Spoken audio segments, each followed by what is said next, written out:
Okie. Gonna have a very important vocal lesson right now. This one is very important. I think that's pretty much the best way to describe it. And after painstaking testing and testing out of different techniques and different ways of producing your sound, I've come to the conclusion that this is probably the safest, the most efficient, and the best one. 1, 2, 2, 2. Yeah, make sure that's recording. Okay. So, what is it? I call it, actually it's a combination of two, but really is one technique, but there's two sides to it, two halves to it. I call it DTH or DHT, and I abbreviate it like that to make it easy for me to know what I'm doing. Now, those letters correspond with the parts of your body that you're going to use in order to make the good sound, the healthy sound. So D is the first thing, which stands for diaphragm. So that's your in-breath. Obviously, you're going to have to breathe out at some point to do something with that. Now, the first thing that must take place for any healthy sound is a good, natural, not strained, but healthy in-breath. After that, you're going to do something else, and you're going to do one of two things. You're either going to make a sound that comes from the front of your tongue, which is most sounds can. Do, say, ti, la, no, ma, ga. Even a ga can come from the front of your tongue. Right? That's the second thing you're going to do. So D, T, and then I mentioned the H. The H is where I'm going to sustain, where I'm going to relax my tone. So if I want to do a sustained tone, like not just a da, but a da, there's many places I can sustain that. But I have found through a lot of testing that the safest place I can sustain that tone is the back of my tongue, which is called the hyoglossus muscle. The hyoglossus muscle literally is that part of the tongue, and it goes and connects to the hyoid bones and causes the vocal cords to get a nice little stretch, a little tension in, which takes any slack off them, causing them to vibrate more freely and allow them to not bash together.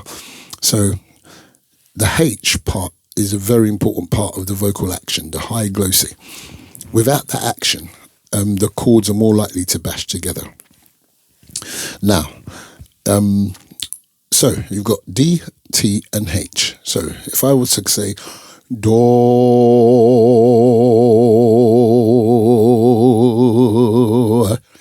all I did there was breathe in, started my pronunciation with the front of my tongue, do, and then relaxed the back of my tongue and sustained the tone, the vibrations right there. Do. And because that is a moving muscle, I can actually move it. Do.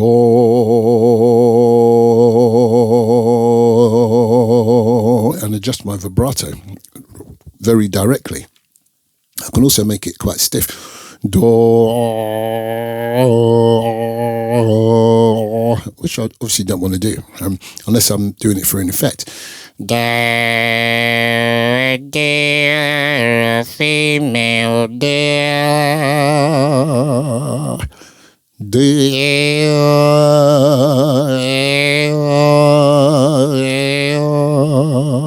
So all I'm doing is contracting that very muscle, which is very easy to contract consciously as well. You can literally open your mouth and you can go, and you can make a groove, which happens when you contract it. Also, it's your way of strengthening it as well for later use, which is fantastic. So as I say, that muscle is a very big muscle group, and it's at the back of the tongue called the hyoglossus. And we use that for the area to sustain your tone, to cradle your tone, to protect your vocal cords. I've done so much testing on the CT muscle, because you can also place certain sounds there. You can hum there. Go. Gives a very nice sound and that's in a sense what makes it a very big contender versus the hyglossus muscle. The thing about the hyglossus compared to the glottal muscle, the CT muscle, is that the hyglossus is a bigger muscle group and it's more easily controllable, being right there in your mouth. And because it's a bigger muscle group, it can take more of a beating, so to speak, and it's a bit safer. It causes that stretch, that tensioning of the vocal cords. The CT muscle does that as well, but not in exactly the same, not with the same amount of power.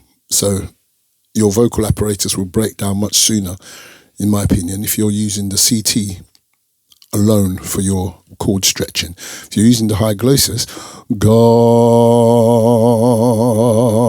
that is a lot easier, and it's a lot easier to navigate because it's right there.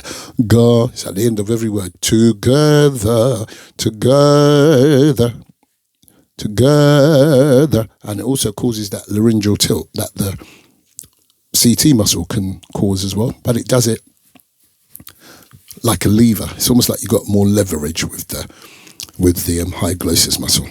Anyway, that leads me to the second part, which was DHT. So if I was going to say the word go, now I could have said that from the front, go, and sustained in the hyglossus. But I can also start directly on the hyglossus, go, and kind of relax the front of my tongue and sustain in that sort of area, to the middle, to the front, in a sense, to take the pressure off the hyglossus. Or you could stay right there, go, but as you can notice, it's quite dark. Now, if I go, go,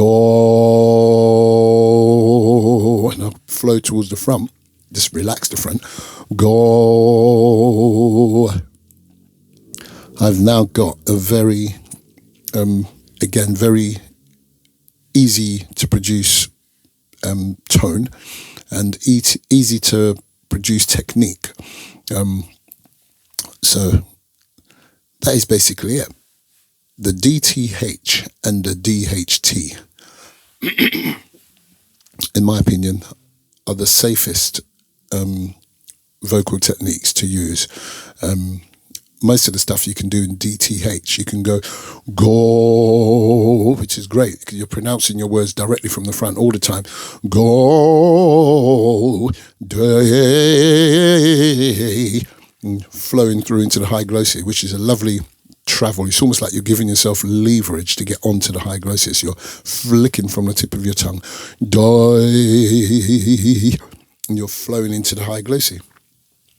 I like to call that the carpet ride technique, the carpet ride, or the DTH.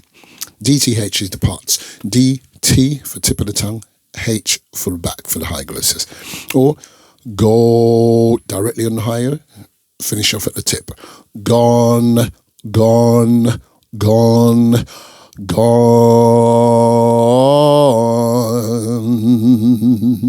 So there they are. Practice those, and you'll find that your voice will not get as hoarse, and in time should become very, very strong because your vocal cords are getting very good treatment. So there it is.